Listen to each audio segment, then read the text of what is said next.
Okay, good afternoon again, folks. Here we are on the Moonriders tour, brought to you by ZMS, and we're on stage 2 tonight, which is a 28-kilometer run into Sobotka. Not much elevation, as you can see, 324 meters, but a bit of a kicker at the end. There's that spike in the middle, but it's when you see the profile, it's not going to really affect the riders. I don't think the stronger riders will simply big ring it up this climb. But we had some real excitement last night with the No Pins Race for Our team pushing it along all the way. Sadly, they didn't take the win after all the work they put in, but it was a pretty impressive stage, and Moonriders actually took the win last night with Wouter, who was more or less left on his own at the end. Great work from his teammates, but he really had to pull it out of the bag. I mean, he was virtually how can I say, unseen for a lot of the race. He was doing what he needed to, occasionally on the front, but he tried to stay out of the limelight, and then at the end he really hammered it, and a good win, which was nice to see. But I've been looking at the rider list, and it does appear that a lot of the No Pins Race for Our team are absent without leave tonight, AWOL, and I suspect that's because there's the Racing League over on the other platform. So a good chance here for Moonriders to cement the placing at the top of the leaderboard, and then we'll have to wait and see whether the No Pins boys come back and contest it or not. But I imagine they will want revenge after last night. They put in all the work, and to not get the win must have stung. So we have got Matt Looker here tonight, I think, have we? Or is he? Yes, we have. I can see him in the start list. So he's probably their strongest rider, and he'll certainly be looking to contend for the win tonight. But we'll wait until we see how the lead group forms up, and then I'll call out the potential contenders later on in the ride. It's a bit too early at this point, as you can see, but already we're having the same happen as what happened last night, which is it's going off fast and furious at the front. And last night we had 19 riders forming the front group. It does look like we've got more than that here, certainly more, yes. So it'll be interesting to see whether this group can stay together as a large group, or whether we see another war of attrition and riders dropping off. We will later on in the stage, but I'm talking about the start now. Almost immediately from the start they sorted out the contenders last night, 19 riders, but this is a huge group they've formed up together, and when we do eventually get a closer look, you will see that all the main runners are in there. I don't think anybody's been left behind. And then I'll go through the riders that are likely to play a part tonight. From a personal point of view, and just going to the front, you can see James Ogilvie. He's the OTR head guru, the team manager, and the guy that actually set up this OTR e-racing. Nice to see him in the race tonight. And there he is on screen. 51 years of age, 73 kilos. Relatively tall at 1.78 m, but he's got a good, if you see his picture, he's got a good racing physique, and he's very experienced, this James. He's what he might lack in power sometimes he certainly makes up for in racecraft. so expect him to not be far away.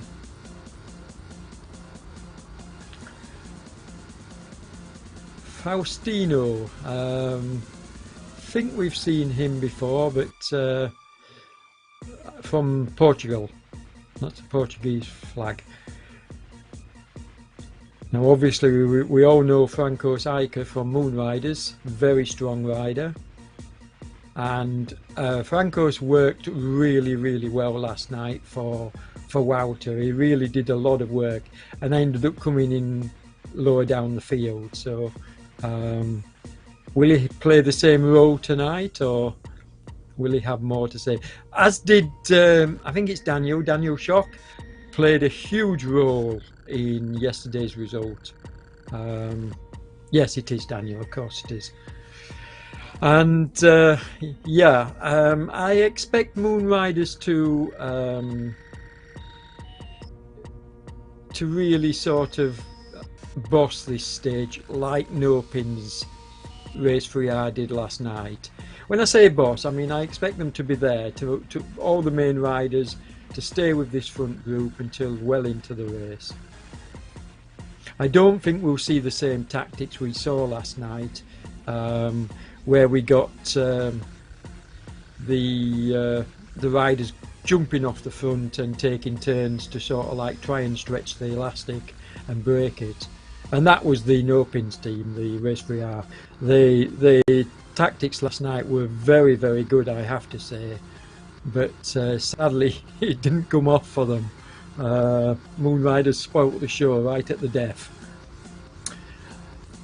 But it was a good race, and if you haven't seen it, I suggest you check out the ZMS stream, or you can go to my channel, Derek Bucock, and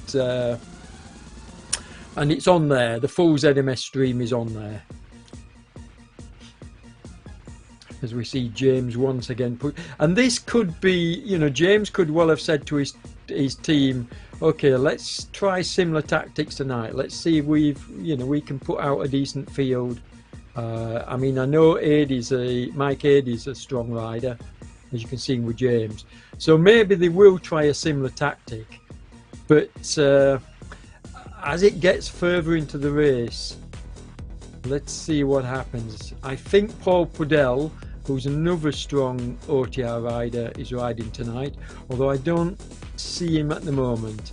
But yes, he is. I do see him. There he is, on the right hand side of the screen, just coming up to the front group as he switches to the other side of the road.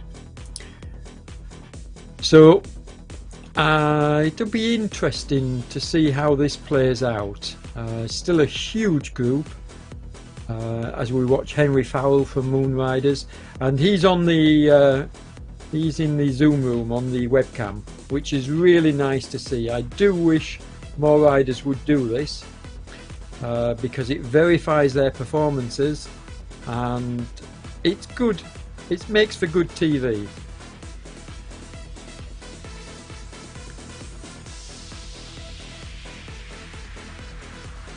Portowski, he's a very strong climber as well, the Polish rider. He's riding in, I think, the Team Lou strip, as we look at Henry Fowler. Now, we got a good look at Henry last night. He had a good ride for Moonriders. He's only a youngster, 31 years of age. Small guy, 1m73 and 63 kilos. So, perfect climbing weight.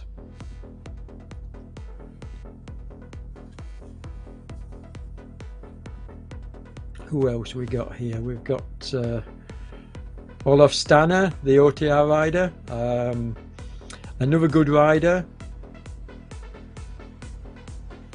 Is he OTR? I think, no, he's not OTR, sorry, my apologies, the Canadian.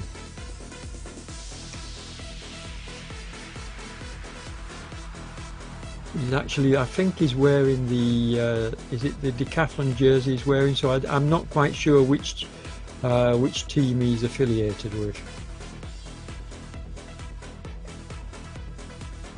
I do make notes on riders, and whenever possible, if I don't know either a rider's team or I don't know a rider's name, I make pencil and paper notes, and I do aim to find out for the next race.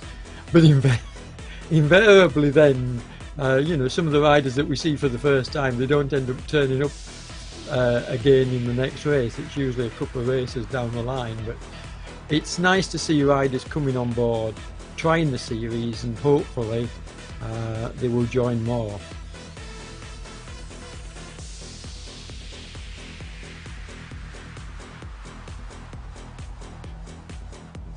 As we look at another OTR rider, and he's in the Zoom room, Ryan Dummer.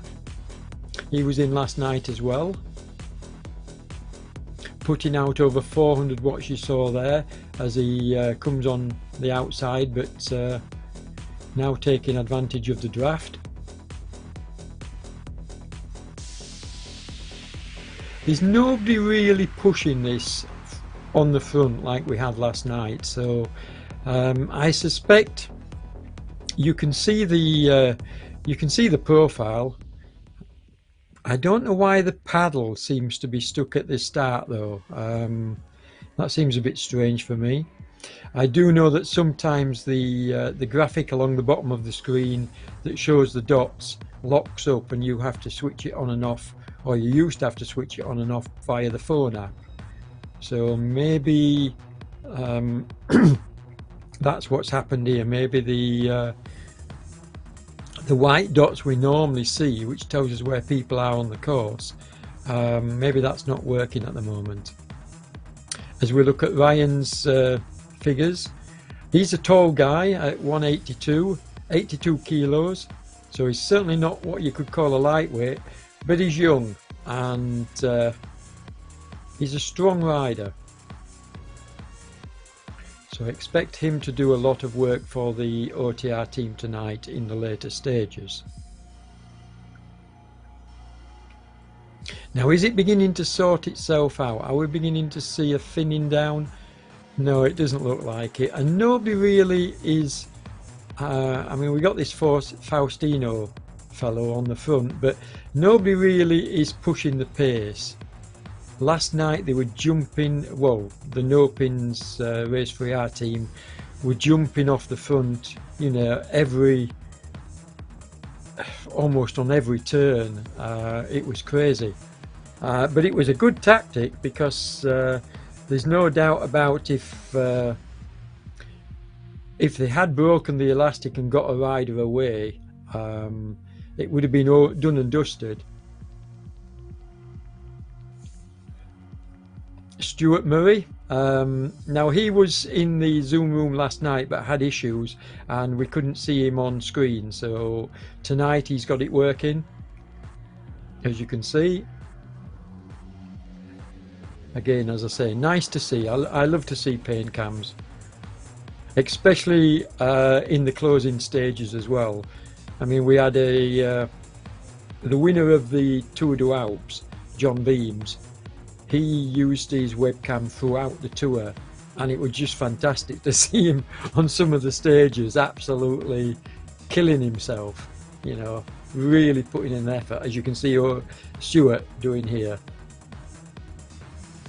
And there he is on the front of the group, and you can see the effort he's putting in. So yeah, I think that's John Smith that's just gone off the front.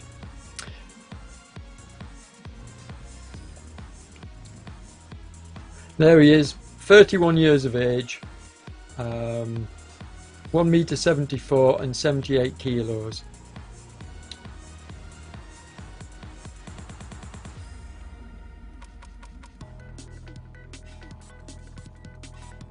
Now then, Mike Aid. As I say, the OTR, this might be the tactic that the OTR boys are trying to use tonight, but I don't think they have enough riders for this to work. One rider that you can see is absolutely staying out of the action, and in fact I haven't seen him at all yet, is Wouter Klaas. So I don't know what's happened to him. I hope there isn't a problem. I hope he's here somewhere. But that would be typical of Wouter, to be honest. Staying out of the action, letting all the... There he is. I say that, and now he's on the front. So he's wearing the leader's yellow jersey, as you can see. Leader in the standings. But Wouter's a very, very canny, as well as being a very strong rider. He's a very canny rider. He'll know what he has to do. And he won't want the limelight early on in the race. He'll want to save his energy until he has to use it and let his teammates do the work.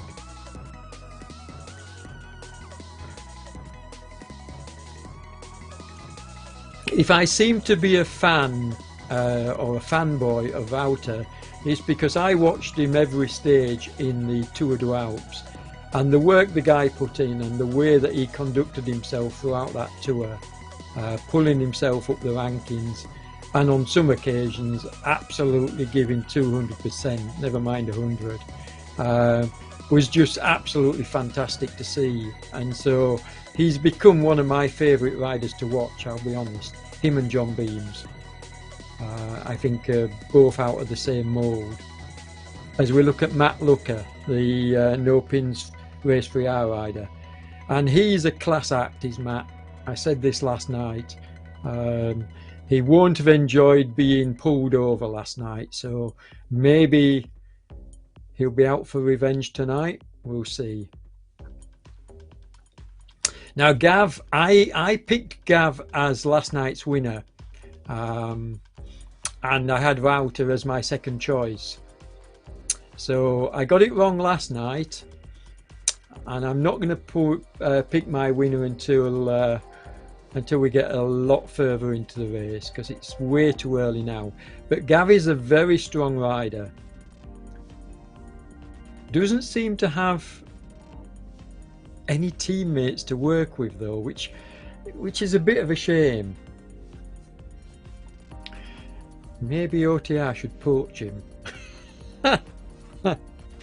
Sorry, I shouldn't say things like that.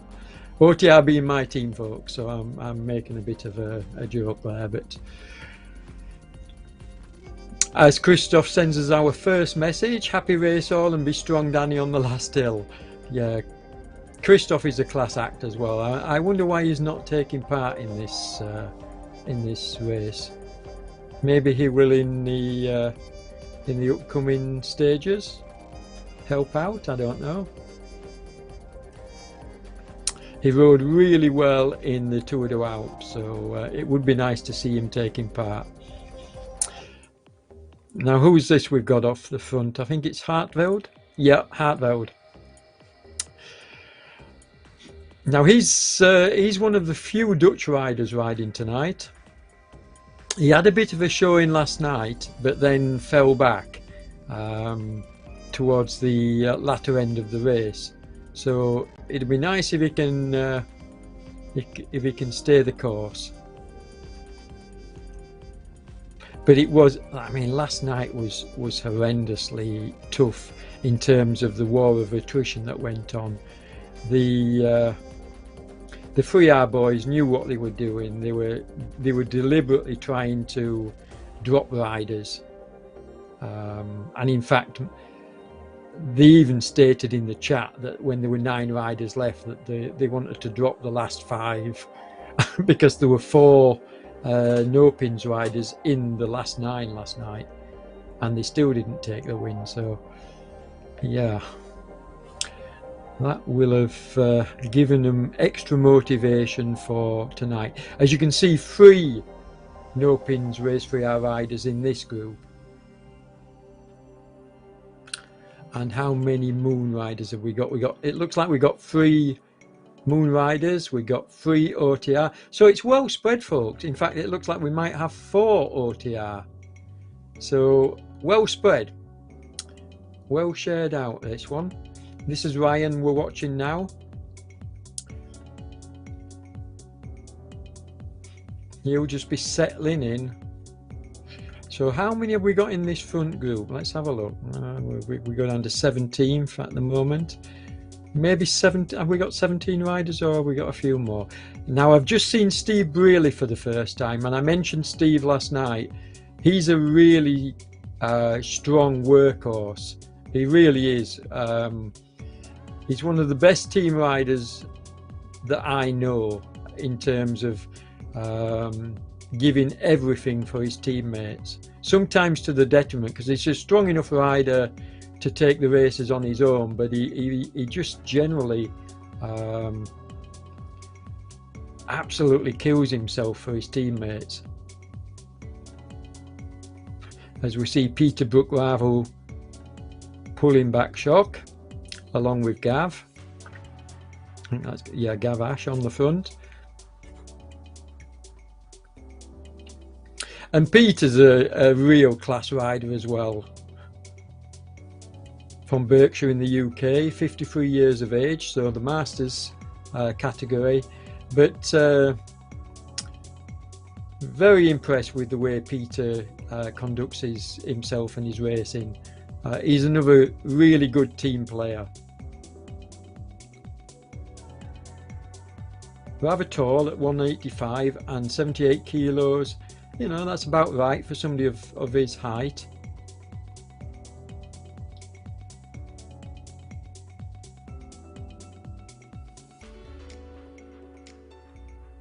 But they'll still be feeling each other out at the moment. I don't think anybody wants to, as you can see, Steve is just nicely tucked in. He's a very, how can I say, very knowledgeable with his racecraft, is Steve. He'll be doing all he can to save his energy here. Like, he's not wanting to go on the front and pull it along. It's just saving his energy.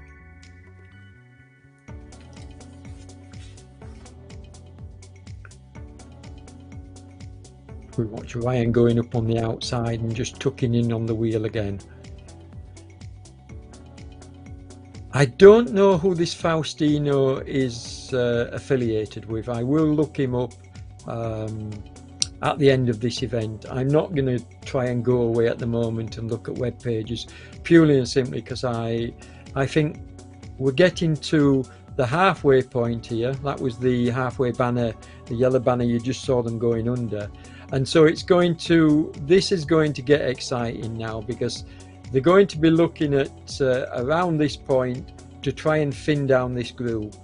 So expect to see, and especially as you can see, they're going up the, I just wish the graphic on the bottom of the screen was working, folks, because you would actually see that they're going up this slope, and in fact they've just crested it. They'll be on the down slope very soon. And I would expect some of the bigger riders to start pushing it along here as we watch Ellis and Mike Aid, the OTR rider, have been dropped off the group. They're down in 22nd and 23rd place respectively. We've got it working now. So yeah, now what's probably happened here is Damon from ZMS has probably flicked the button, like I said. What you do is you flick the GUI for the elevation on and off, and it usually fixes this bug that seems to happen where it sticks. So we've got it working now, and you can see where the paddle is, and you can see the riders are actually on the climb. I thought they'd maybe crested it, but I'm glad to see it's working now. As we watch Hartveld, Stratford on the front.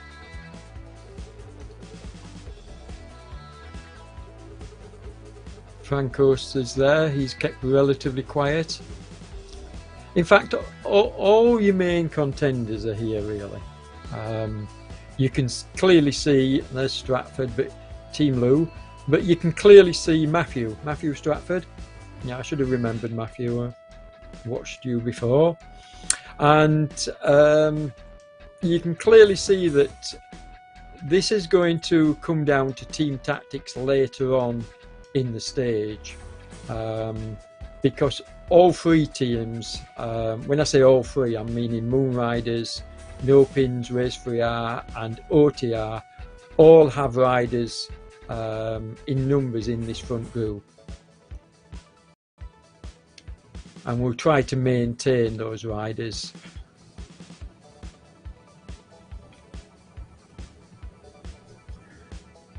I didn't expect anybody to try and push off the front on this climb, to be honest.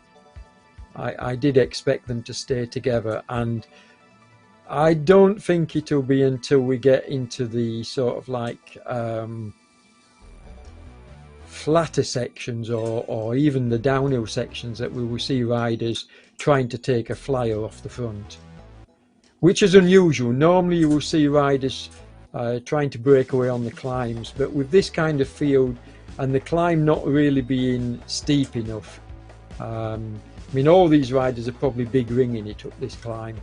It's only what, 5% at its strongest, so yeah, I wouldn't expect them to have any difficulty.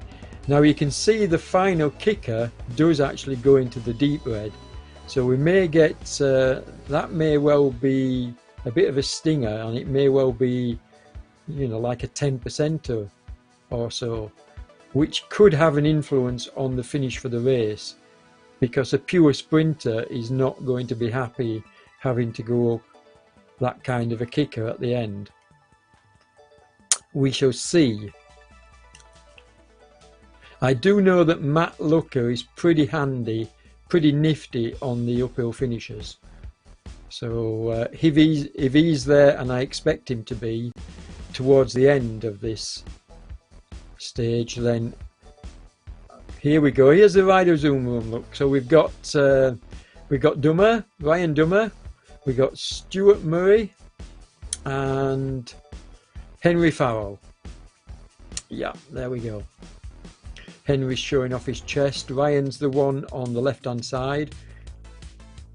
He's probably just adjusting his fan, looking like he's really suffering. Whereas Stuart looks like he's, you know, he's working, but he looks like the one most in control. As we watch Gav pushing it along at the front. Now, what I said to you will probably come true here, folks. I genuinely think that this is where the action is going to happen. When they finish the climb, this is where riders are going to just have a look and see, okay, let's see who wants to go with me as I push it down this downhill or on this flat. As we see Stratford running off the front, closely marked by Steinley from 3R. They'll all be wanting to take advantage of the draft, and if anybody gets a little bit of a gap, then we may well see them opening up the legs. Otherwise they're just going to be happy to try and save something. Now how many? We've got 12 riders in this front group, and then a little bit of a gap to Franco's Iker. And to be fair to Franco's, I don't see him getting back on. You can see Faustino, the guy that was doing all the early work, he's been dropped as well, and again, that's no surprise. But I don't see, sadly, the Moon Riders rider Franco's getting back on. What tends to happen when, and certainly if it's flat or downhill, when riders are dropped off a group like this, absolutely motoring, it's very unlikely you're going to see them be able to get back on, unless there's a significant number of them all together, and then there's a possibility. But if there are only one or two or three, as you can see here, they're not going to get back on, because the pace of, you know, like 12 riders in this case is far higher than what these riders will be able to negotiate. I mean, yes, it would be nice if we can see this group grow and they start to pull back a few meters, but in reality, James and his crew here and Ryan, Sadly, OTR boys are not going to get back to the front of the race.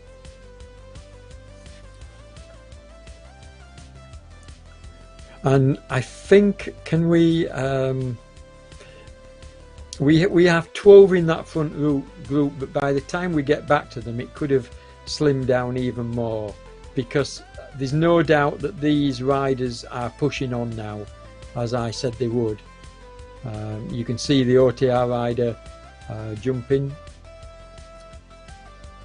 and that's Peter. And I said earlier, Peter's a real workhorse. Don't know much about Hartveld, the Dutch rider. He's another rider which I'm making notes of now, and I will definitely have a look into. See what we can find out about him. Have a look at some of his results, because he looks a handy rider.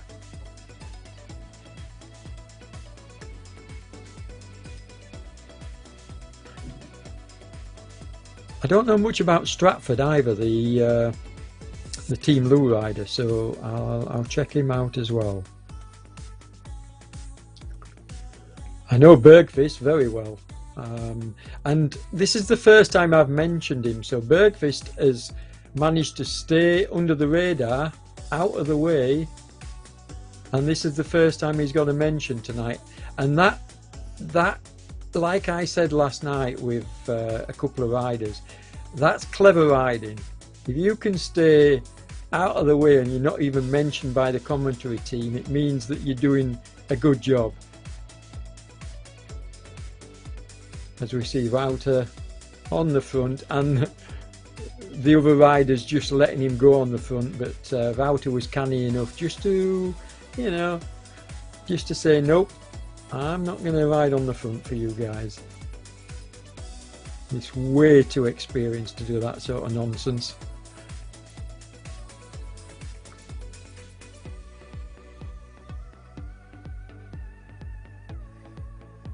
We can see Henry Fowle is still up there, and there's his. Now he looks good. He looks well in control here. Looks like he knows what he's doing. Just you saw him just taking a drink there. So expect Henry to be helping out his teammate Wouter here. And how many we've got? We've still got the 3 no pins race for our riders here tonight, so I'd be a little bit concerned about that. But Moon Riders obviously know what they're doing. They're trying to stretch the elastic. Whether they'll manage to break it or not, I don't know. I think this is going to come down to that. I don't see anybody breaking away before that last climb, but if a rider can get a decent gap going into it, and he is, you know, he's a punchy style of rider, then the climb is the place to break away. But it'll be a bit of a gamble, to be honest, and I can't call this one at the moment because just there's too many for one thing, and everybody's looking good. Everybody's looking strong. I don't think there's a weak rider in this group of 11 riders. As we see Matt Looker on the back. I think it's 11. Might still be 12, but I think it's 11 now. I think they've managed to shed another rider. And here you can see the map showing the route, and you can see from this side on profile, as well as the one on the bottom of the screen, but you can see from this side on profile, just look how steep that last kicker is. I mean, that's got to be at least, I would say that's at least a 10%er, and it's only short. It's only maybe 2 kilometers at most, if that, but that's going to hurt. And as the action is sort of like hotting up a little bit, let's talk about the Tour du Monde 2022, which goes on the 8th of January till the 23rd. Now OTR ran it for the first time last year, and I covered almost every stage. on my channel. You can check out some of the videos. OTR put in a fantastic performance. Their team tactics in some of those stages were a joy to behold and commentate on. And it really introduced me to the OTR team on RGT, and at that time I was with Team 3R, who I'd brought across from Swift, but they put on a great job, and I helped them with some of the commentary and some of the streaming some of the stages, and I can't wait for it to come back now that I've joined OTR, and I'm going to be part of not just the commentary team but part of the media team as well surrounding the event, along with Paul Nichols and James Ogilvie and a few others. I'm really looking forward to it. I know Damon from ZMS is going to be covering that event, so I'll be doing commentary for Damon at ZMS as well as doing commentary on my own channel. So it's going to be a fantastic tour, folks, and one that you shouldn't miss, because I rate it as probably the premier tour on RGT. Having said that, we've just had the Tour de Alps, which was absolutely phenomenal.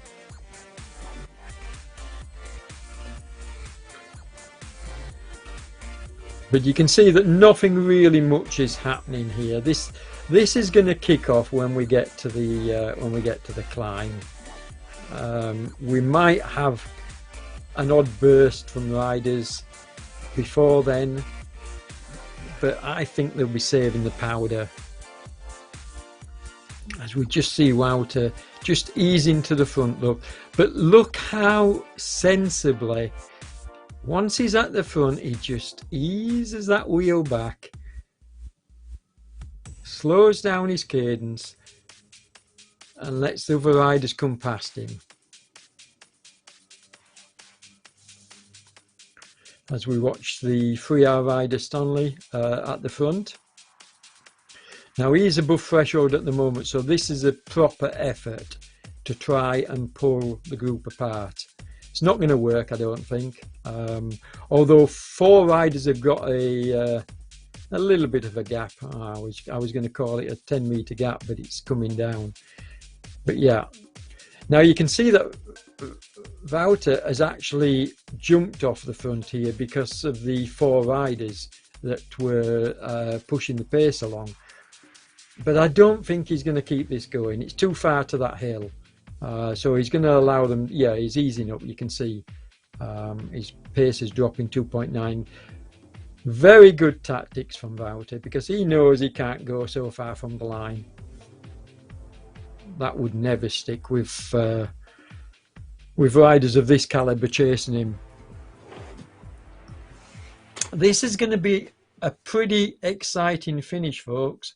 So don't leave your seats, don't go for a coffee, because with 3.3 kilometers to go, this is going to go to the wire. I'm convinced of it.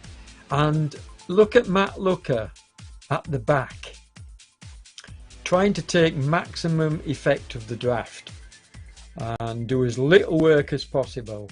Now he's got to be careful he doesn't get caught out, but I think he's way too savvy for that.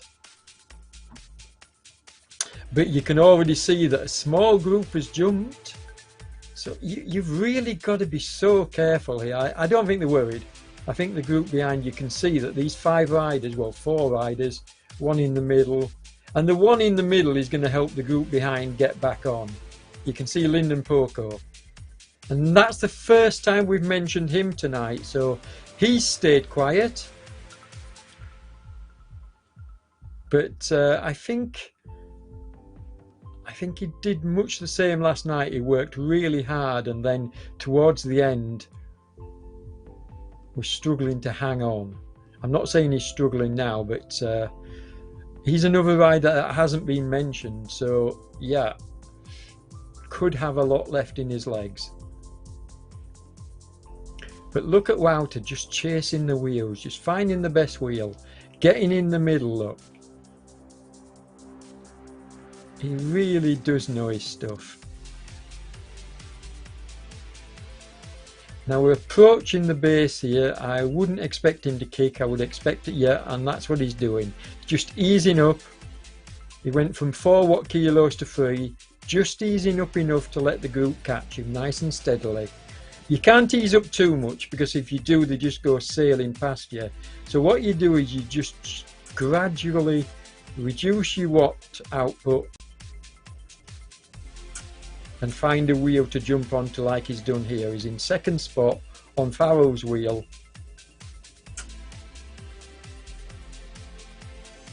And that's his teammate. So Farrell's leading him out. And here we are on the climb, and it won't kick off yet until we get to, you can see that the climb is divided. It starts with orange, then it starts to go into a reddy colour. Then you get a little bit more orange, and then it starts to go deep red. And I think it's going to kick off after we've done the second section of orange, after it starts in the deep red. That would be where I'd attack if I was, well, I'm not of these guys' caliber, but if I was racing against my peers, that's the point where I would choose, being a climber, to jump. As we watch Gavash now pulling on the front. Now he was my pick last night, but got turned over. I'm not going to pick him again tonight, because I'll be honest, I think this is going to come down to a race between 2 riders. I do genuinely believe Wouter will take his second win tonight, because I know he's got a really good kick on him. But I would expect Matt Lucker, who also has a very good uphill kick, to come through and challenge. But Steve Brealey doesn't want to be discounted, the workhorse. And he's there in 3rd place, as you can see. Now we're going up, I said it was about 1 kilometre, so here we go, the 1 kilometre to go. And this is the point, folks, they're just getting to that orange section I told you about. Now as it kicks up again, that I believe is where we're going to see riders kicking. So any time now we're going to see the riders explode, as we watch Hartveld putting out 6.2 watt kilos. There's Stratford, the Team Lou rider. Wouter is basically marking Steve Brealey, just quite happy at the moment. He won't want to let Gavash get too much of a gap, because Gavash is a very strong rider. I'm a bit surprised that Matt Lucker he looks to be cruising here. What's the problem? Is he saving himself? Is he being pulled along by his teammate? That's a strange tactic. But there's enough time yet at 500 metres to go, but I don't know. Gav with a 16 metre gap, I don't think that's going to be enough. I think once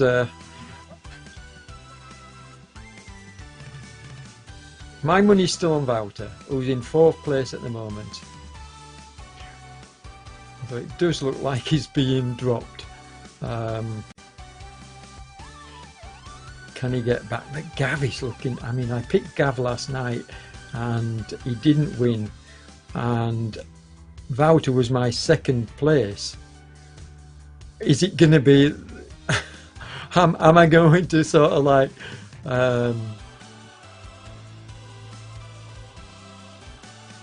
here we go.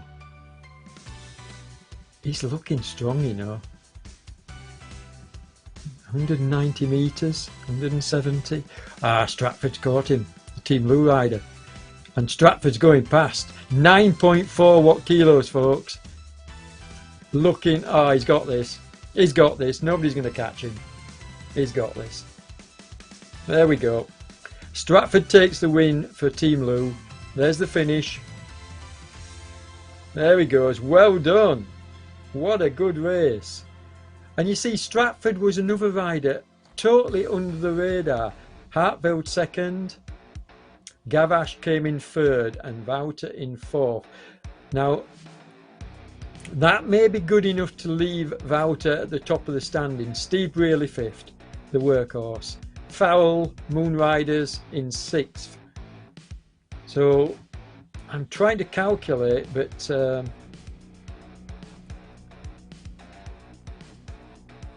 yeah, a few surprising results for me tonight. Maybe that was just too steep for the likes of Looker. I know he's good on the uphill finishes, but this was a proper climb, so maybe he didn't like it. As we see Daniel Shop coming in, Peterbrook Ravel. But Stratford, just like I say, one of the riders that stayed under the radar. And if you are getting into this racing lark and riding with a group, that's what you, that's what you need to do. You need to save as much energy as you can by just staying off the front, hiding the pack, then do the work as we watch Franco coming in. Well done, sir. Now we're going to hang around. We don't have as many riders as we had last night, but we have got a good few riders here tonight. But we're going to hang around, I think. Damon won't mind me asking. We're going to hang around and watch all the riders coming in. And you can see from the white dots, I think that's the camera we can see right at the very end, but hopefully we can see the last riders on the course. And providing we're not waiting an inordinate amount of time, we'll watch every rider coming in. As we watch.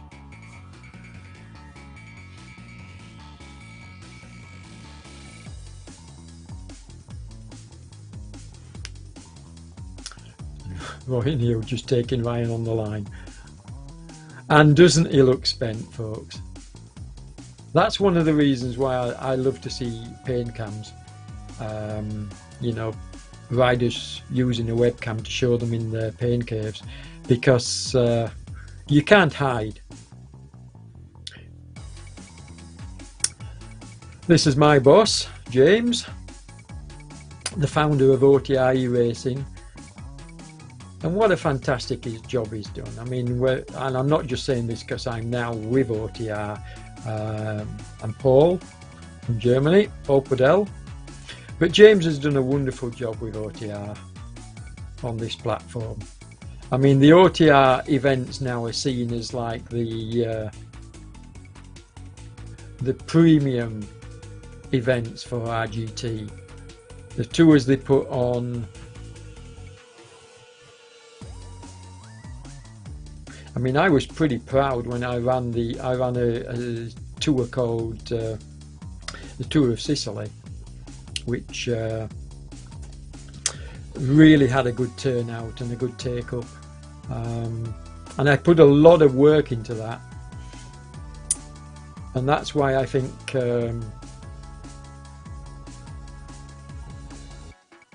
James was quite happy to invite me to OTR.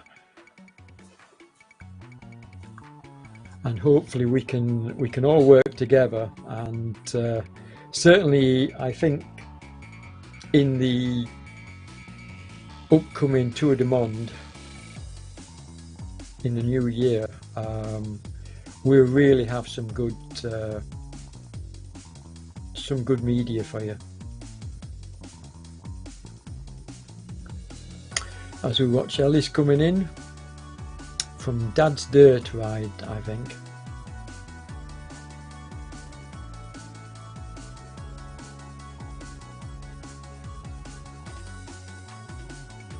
Mike Aid, the OTR rider.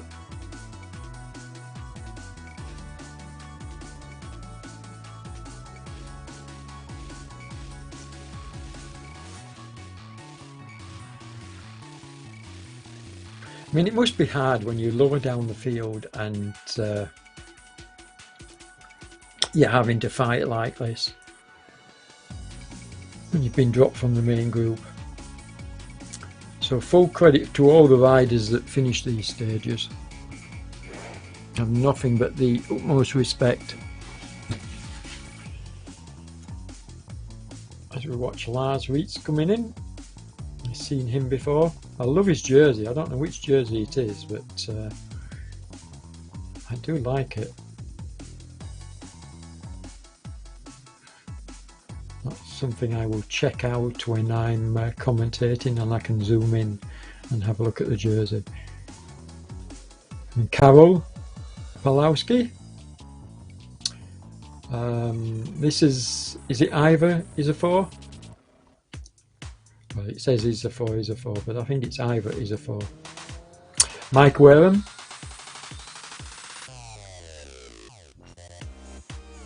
Putting in a big effort to finish. Well done, sir. Poniatowski, the Moon Rider. As I say, a good rider. Surprised to see himself just gets pipped by Hogan from No Pins 3R. Vieira, know this rider quite well. From Portugal. Eduardo. Masters category rider. We've seen him a fair bit in some of the other events.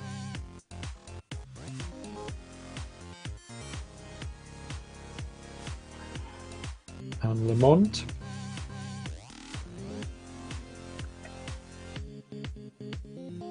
So we're just looking at the standings now. We've got the first 30 up on screen.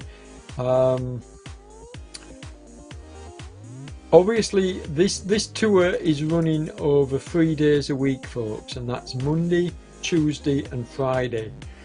Now I suspect that the reason it's running like that is because of other events probably taking place on the calendar.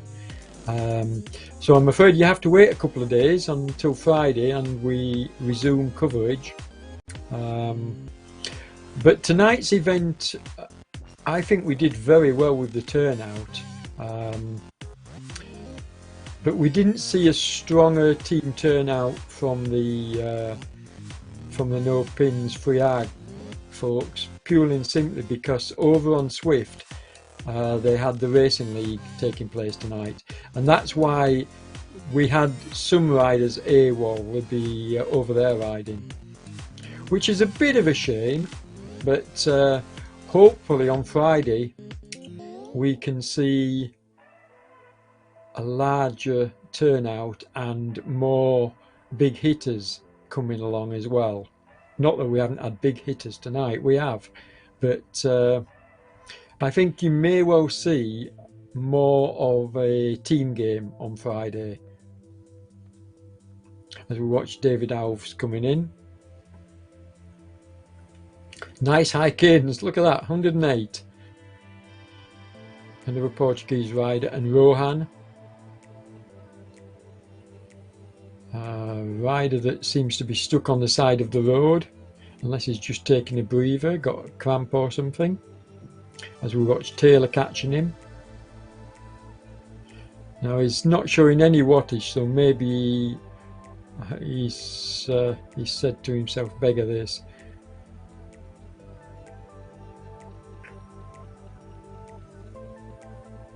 And this is Ed Taylor, another Masters rider. That's what M in the brackets means, folks. It means he's a Masters rider. And RGT is a really good platform for Masters racing. There's a lot of events that suit the Masters, and there's a lot of very good Masters riding around on RGT.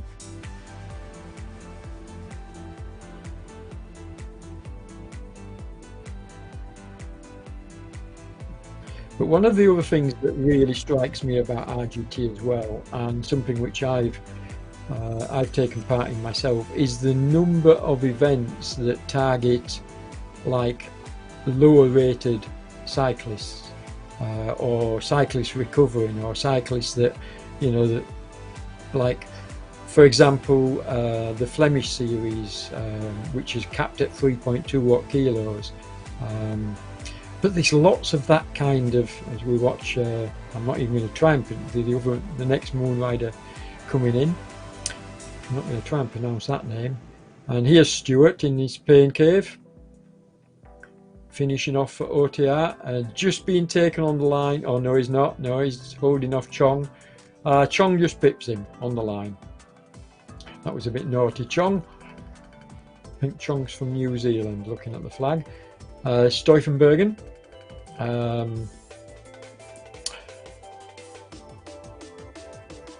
From the Netherlands.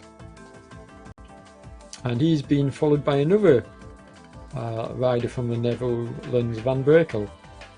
So two Dutch riders coming in together. For those that don't know, that's where I am at the moment. I've been living in the Netherlands for the last 5 years, so it's now become my home. I have actually been given my citizen's permit, so I'm actually a citizen of the Netherlands.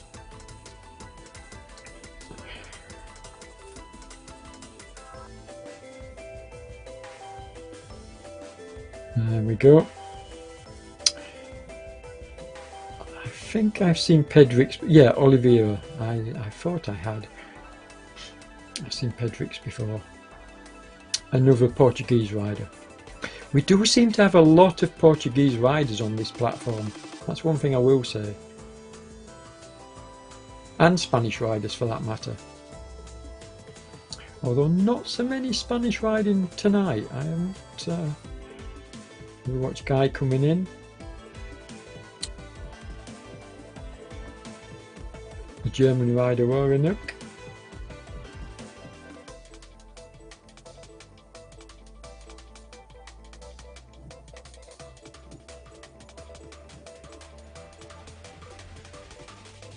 There we go. We're nearly at the end now, folks.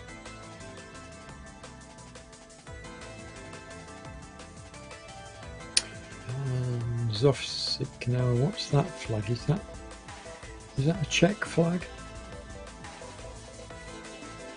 I think it's Czech.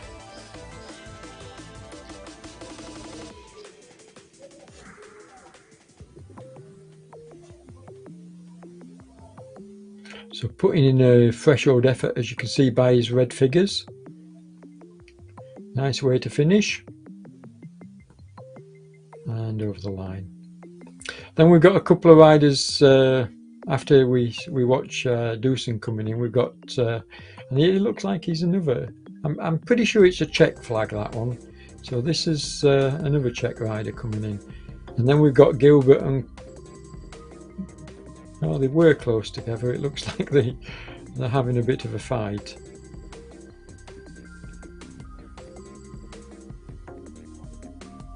So another rider putting in above threshold effort as he approached the line. And the French rider Gilbert. We've seen him a few times.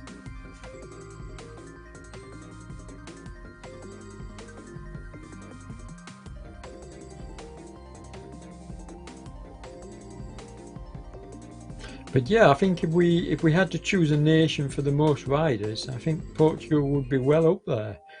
As we watch Gilbert going over the line, because we've got Calvario here from Portugal, then we've got Nicholas, but then lower down I can see Costa, and I think Costa is the Portuguese rider, is the last rider on the road as we look at Loic Nicholas from Belgium,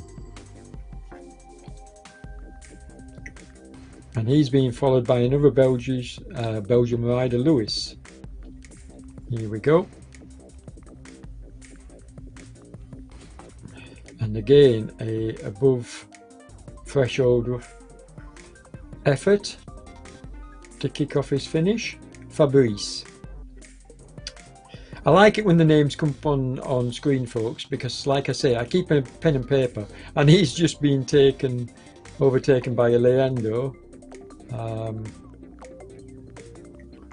And I think, I'm not sure, but I think Urco is our first Spanish rider that I've called tonight. I could be wrong, but I don't recall seeing another Spanish rider. And he's going above threshold, so must have a cup of tea waiting for him.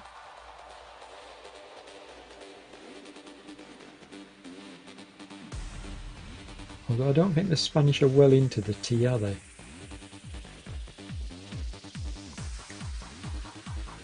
Spent a lot of time out there cycling out in Spain. I love the country, and yeah, I've spent quite a few weeks on training camps, actually doing a bit of coaching myself out there.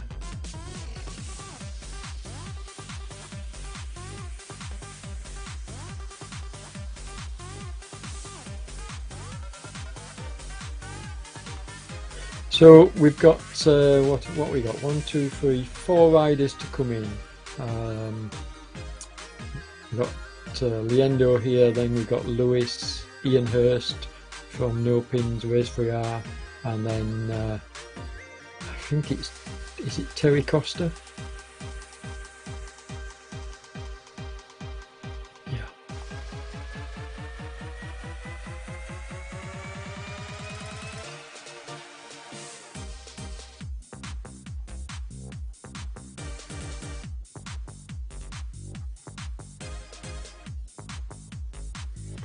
And then once we get the riders in, don't log off, folks, because we're going to bring up the map and show you Friday's stage. I'm hoping we're going to get a climber stage in this tour, but I'll be honest, I haven't seen all the stages, so it's going to come as a bit of a surprise to me as well. I am going to be commentating on all 6 stages. So this is the second, we've got 4 more to go, 1 on Friday, and then we're back Monday, Tuesday, and then we'll be doing the last stage a week Friday.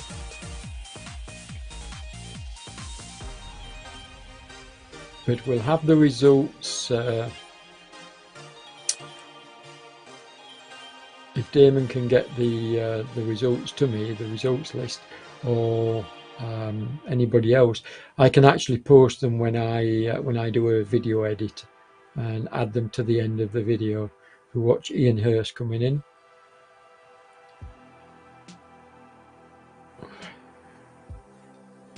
And last rider on the road, I think this is Terry Costa.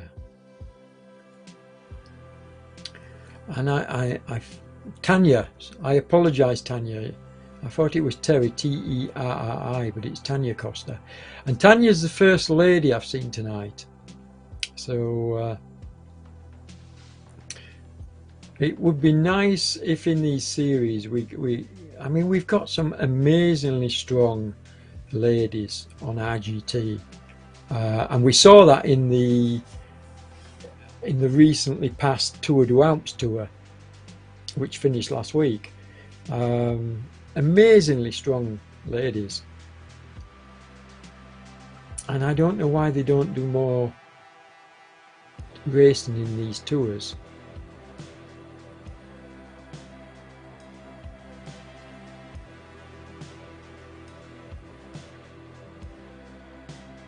And maybe race organisers, if you're listening, I mean, certainly we had in the Tour du Alps, but I believe any tour should have a men's classification and a separate ladies classification or women's classification.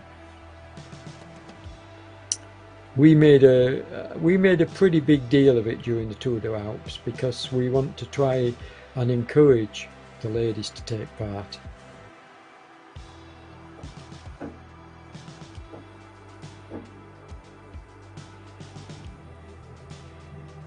Tanya goes up this last steep climb.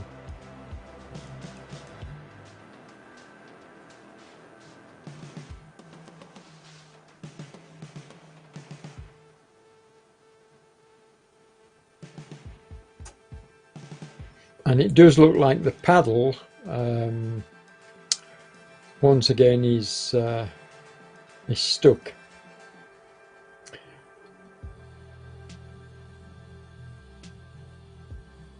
What I mean by the paddle is, once again, on the bottom of the screen you can see the profile, the green and the red and the orange bits. And that white paddle that you can see, which is the finisher, well, that can be changed to the rider in view and show their position on the road. And what you normally do is you normally toggle it, and then you can watch not just the leader's dots on the road, but you can watch riders further back in the field, specific riders. Here we go. So what's just happened there, folks, the way to fix it, if this happens to you, if you're riding along and you don't see the white paddle moving, you know, if you're following other riders or using spectator view, all you have to do is turn it on and off. Turn the GUI, elevation GUI on and off, and you'll get it working again. It's a known glitch. It was a glitch in the last version, and it's obviously a glitch in this version. There you go. You toggle it on and off, and it shows you where the rider is. Well, it does look like Damon's having a struggle with it at the moment. But there you go. You can clearly see it working here in the live view. And it's something which I picked up on very, very early, because I use it a lot.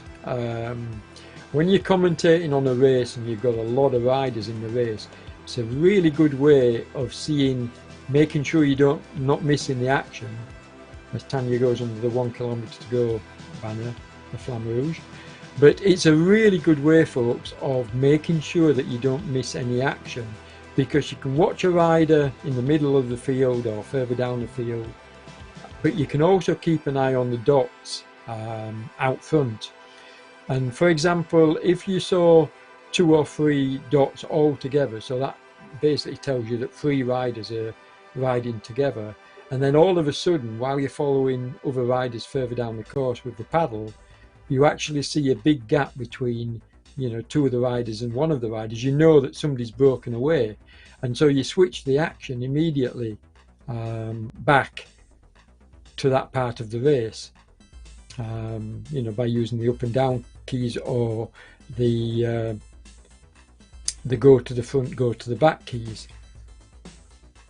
And that's what I do, and I use it a lot when I'm actually covering races in spectator mode.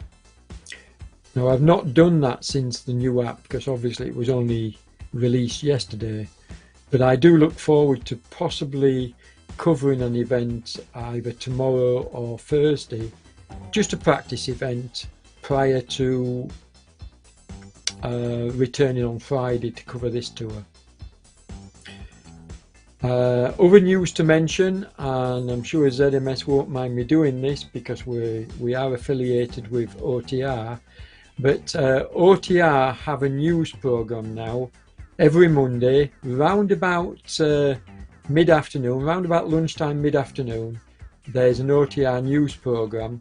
It's going to be about 30 to 45 minutes in length, and what it will do is it will round up all the action from OTR tours, all the events that are coming up, and also something which I don't mind doing at all is if other race organisers want to shout out, just get the information to me, to James, to Paul Nichols, any one of us, get the information to us, and we'll gladly put a shout out for your events.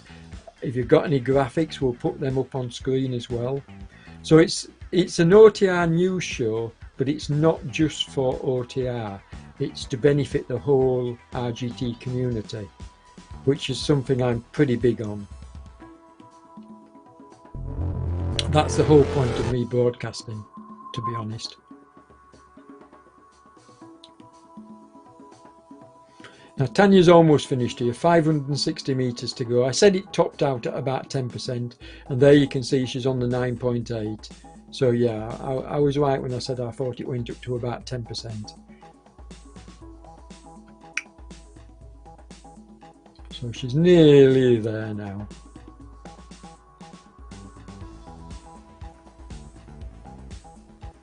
An hour's riding, the legs have got to be hurting.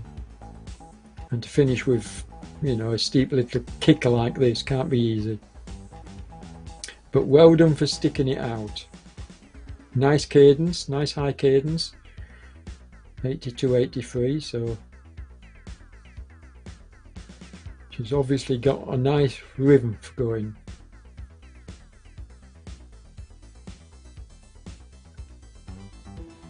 And another rider, folks, from Portugal. So like I say, I think they've had the most riders in this tour this evening. I could be mistaken, I'll check later, but I think so.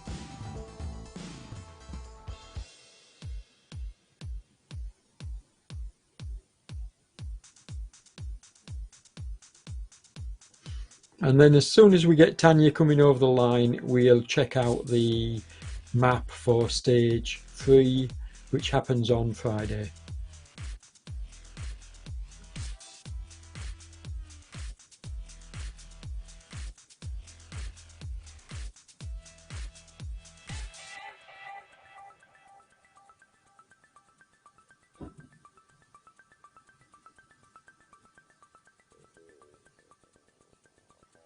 And another bit of news to mention again, folks, is that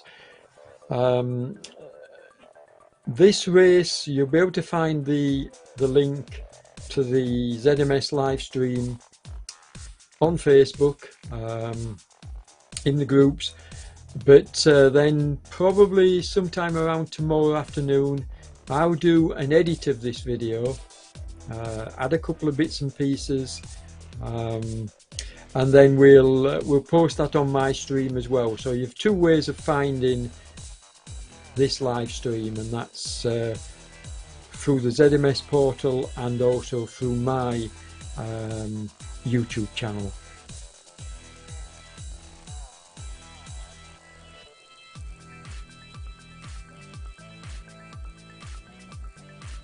I really enjoy this partnership that we've got going with ZMS, because certainly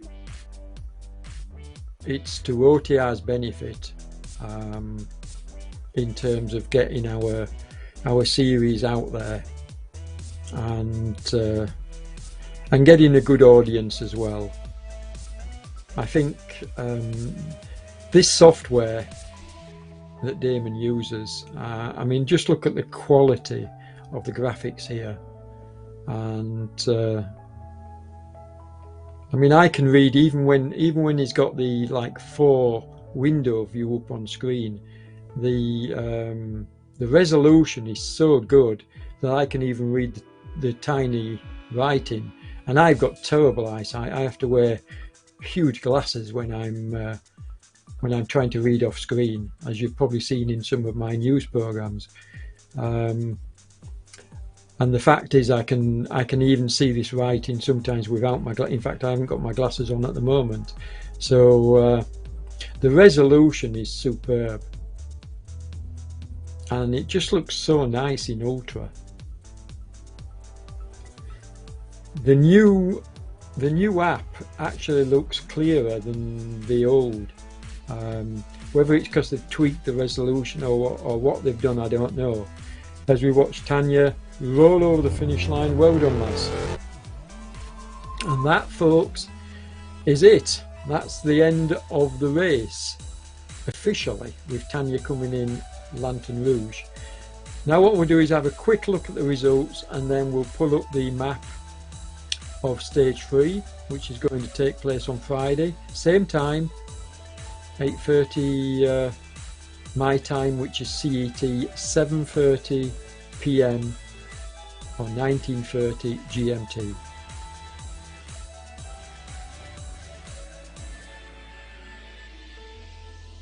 A great result tonight by Matthew Stratford.